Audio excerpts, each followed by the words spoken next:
So today I'll be installing the FuelXLite straight onto Royal Enfield Classic 350. This is the 2022 model. I just found there's videos of lack of information and things like that and clarity, so I thought I'd give it a crack. Also, just ignore me when I say I'll be taking off the fuel tank, because I figured a way around that so you don't have to do all that work. Just the seat will be taking off. Before we begin, I'll just go through the list of tools that you'll need for the job. It's not extensive, very simple stuff.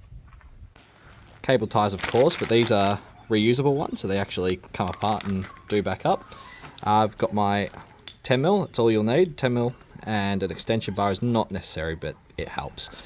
Shifter, side cutters, lemon, I'll explain the lemon later, grabber in case you drop something, you never know when you need your magnetic bolt finder, 6mm drill bit preferably, and just your drill. You only need to drill 2 little holes in a bit of plastic, and a rag, of course. So before we begin, I'll be taking off the seat and the fuel tank. In order to take the seat off, grab a 10mm ratchet, and you're going to have to attack a little bolt just underneath here. That one right there. Very loosen mine off, there's one on each side, you just have to take them out. And with one out from each side, you should be able to just lift the seat straight off. I recommend putting the bolts just back in those holes, just so you don't forget them. Now that your seat's off, you want to take off this bolt here that's running through the fuel tank at the back. So you'll probably want the 10mm socket again, so that one on that side, and just a shifter to hold the bolt. Now that we've taken the bolt out, I've just stuffed a rag just sort of under the fuel tank at the front, just to stop any paint scratching, because we're going to elevate the tank up. So now that we've lifted up the tank, and I've just propped it up to give myself a bit more working room with a lemon. I know I said earlier we'd be taking the tank off, but I figured out we can do this without that hassle.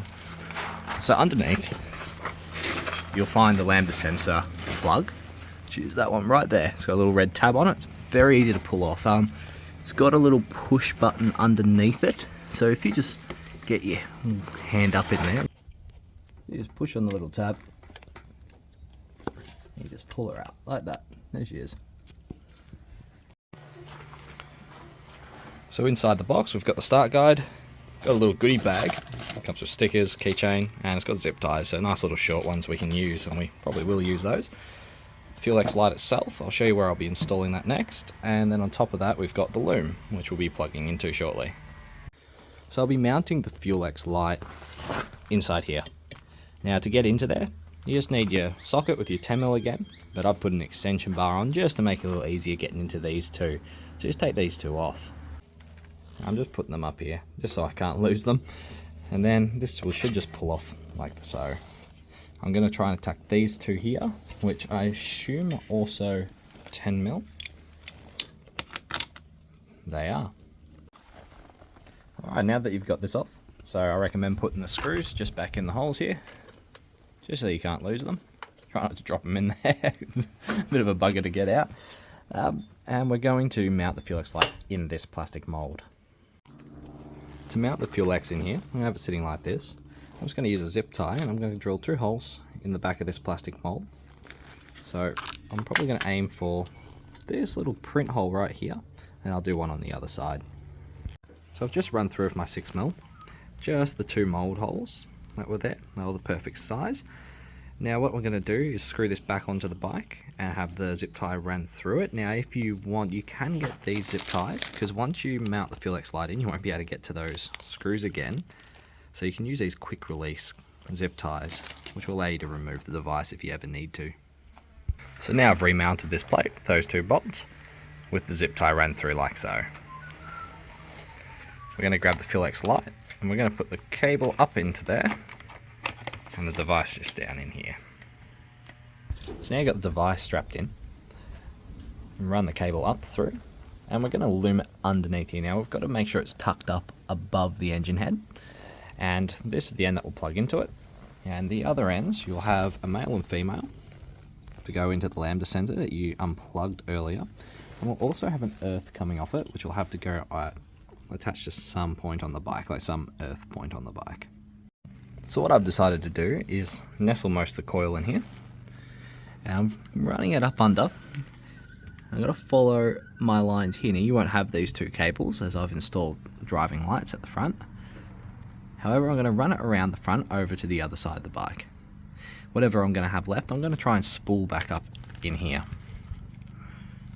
Now I've got them setting over here. I'm just going to plug them in, and you can't really stuff that up because I'll only go in one way. Okay, now I've got them plugged up. I recommend doing the one up under there first, and then this one, and just making sure it's all untwisted, otherwise it could get a little difficult. I've run the wire sort of behind here. Now I'm just going to pull it all back over the other side, and then tighten it up and start zip tying it where I want it. So I've loomed my wiring up. It's pretty much where my lights have been sitting for the last couple of years, without anything dropping down onto the head. So everything's neatly tucked up under there. I've decided to put the earth right onto the frame of the bike. Make sure it's between here, like touching the bike itself. Now for this, you'll have a short one that you took out earlier. That goes in there. And the long one that you took out, that's one that will go through here. Now I've got the FuelXLite fully installed in there. Now I've put this bolt back in with the earth on it, so it's all ready and primed to go. What I'm going to do, I'm going to remove my lemon, drop the fuel tank, and I'm going to start her up and test her. It's got little lights just on top of the FuelXLite, little 3 LEDs just there, just to make sure she's running. I don't want to close everything up and nothing's happening. I started her up. She was blinking red. That means she's in startup, it's getting ready, it's priming. And when she's blinking all the green lights, it just means she's talking to the bike and doing a job. So everything's good there. Now that I know everything's running, I'm going to put my lemon back under and chock up the tank. And so I can take this back out and clip everything back together. I'll be putting this cover back on, same way you got it off. Remember, it's there. And yes, and then I'll be putting the seat back on. Yeah, thanks for watching, guys. And yeah, any questions, just follow up in the comments.